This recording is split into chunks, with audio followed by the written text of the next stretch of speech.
Estou aqui na rampa do Congresso Nacional e você já deve ter visto centenas de vezes aquelas cenas onde os bolsonaristas ocuparam tudo isso aqui na tentativa de dar um golpe e derrubar o governo Lula no dia 8 de janeiro.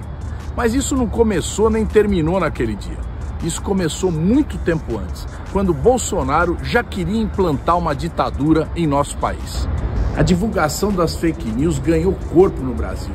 Jogaram muita força para desacreditar as urnas eletrônicas. E o general Paulo Sérgio, nomeado como ministro da Defesa, tratou de utilizar as Forças Armadas e particularmente o Exército para desacreditar as urnas eletrônicas. Essa campanha não tinha mais fim. Em 5 de julho de 2022, antevendo a derrota, porque as pesquisas davam resultado contra ele, Bolsonaro realiza uma reunião ministerial onde ameaça uma virada de mesa. Logo em seguida, em 18 de julho, ele reúne embaixadores de vários países para desacreditar a urna eletrônica. Essa reunião foi que levou à sua condenação e inelegibilidade, através de uma ação do PDT. Em 7 de setembro de 2021, Bolsonaro realizou atos do Dia da Independência em Brasília e em São Paulo. Nesses dois atos, ele ameaçou o Supremo Tribunal Federal e começou a divulgar a desconfiança contra as urnas eletrônicas. O gabinete de ódio funcionava como nunca e as coisas começaram a estressar. O plano de Bolsonaro era não reconhecer a vitória de Lula. Ele reagiu fortemente no resultado eleitoral, desacreditando as urnas, querendo dizer que houve uma fraude. Mas nada disso se comprovou. Nenhum relatório, feito até mesmo pelo Exército, comprovou qualquer tipo de fraude nas urnas. A partir daí, Bolsonaro, no dia seguinte da derrota, não reconheceu a vitória de Lula e só mais de 48 horas depois é que fez um pronunciamento sem sequer tocar nesse assunto. Bolsonaro organizou, junto com os militares, aquele grupo de militares que o cercava, General Braga Neto, General Heleno, Paulo Sérgio, a tomada do poder. E foi a partir daí que desencadeou um plano. A Operação Punhal Verde e Amarelo foi elaborada por Braga Neto e seus asseclas, generais e oficiais que participavam dos Kid Pretos, um grupo de elite do Exército. Essa turma previa assassinar Lula, Alckmin e Alexandre de Moraes. E esse plano tem provas contundentes, foi inclusive impresso no Palácio do Planalto, discutido com Braga Neto e muito provavelmente discutido também com Bolsonaro. Esse plano era o início do golpe, só que deu errado. Deu errado porque Lula antecipou o seu diploma Lula para o dia 12 de dezembro.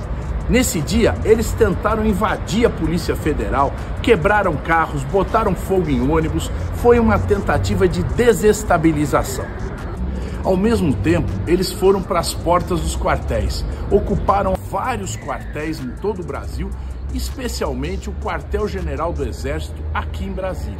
Aí era o centro da articulação golpista. Bolsonaro várias vezes fez tentativas de reanimar o povo, porque nada acontecia. O próprio Braga Neto foi em pessoa até o quartel para incentivar e dizer: não se desanimem, porque nós vamos fazer alguma coisa.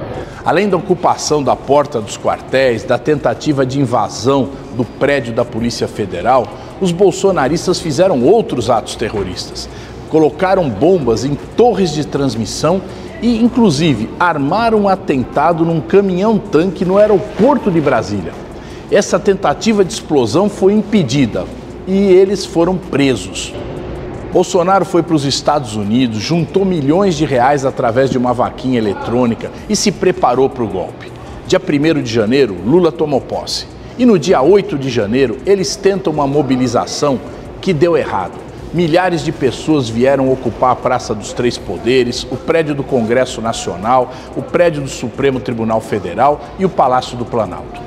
Imaginavam que as Forças Armadas iam sair em apoio, ou que acontecesse uma outra coisa, fosse convocada uma operação de garantia da lei e da ordem que colocasse as Forças Armadas na rua. A partir daí, eles esperavam que generais ligados a eles dessem o golpe e impedissem a volta de Lula para o governo.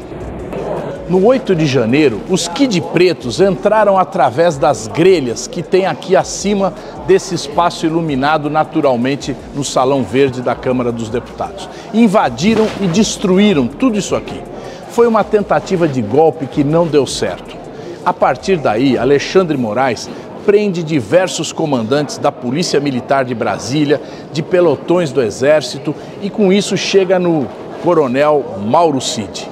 O Coronel Mauro Cid ficou preso principalmente pelo tráfico de joias. Aquelas joias que o Bolsonaro tentou levar para fora do Brasil e não conseguiu. Aquelas joias que ele trouxe lá dos Emirados Árabes quando vendeu a refinaria da Bahia. Bolsonaro tentava fazer com isso era acumular riqueza. O general Mauro Cid sabia de tudo e se tornou o principal delator da trama golpista.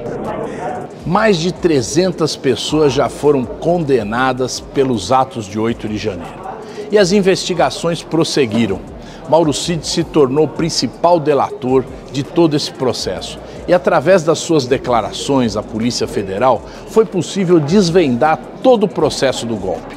E o golpe partia do Palácio do Planalto. O general Braga Neto, que era vice de Bolsonaro, junto com Heleno, junto com outros, armaram uma trama onde haveria uma junta que tomaria o poder e impediria Lula de governar.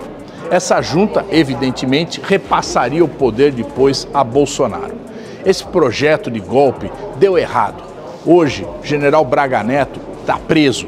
Provavelmente vai sofrer um processo longo e será condenado. E o que a gente espera é que outros que participaram dessa trama, principalmente Bolsonaro, também sejam presos, porque nós não podemos aceitar golpe contra a democracia. Nós não podemos aceitar que militares tentem impedir que o resultado das urnas seja respeitado.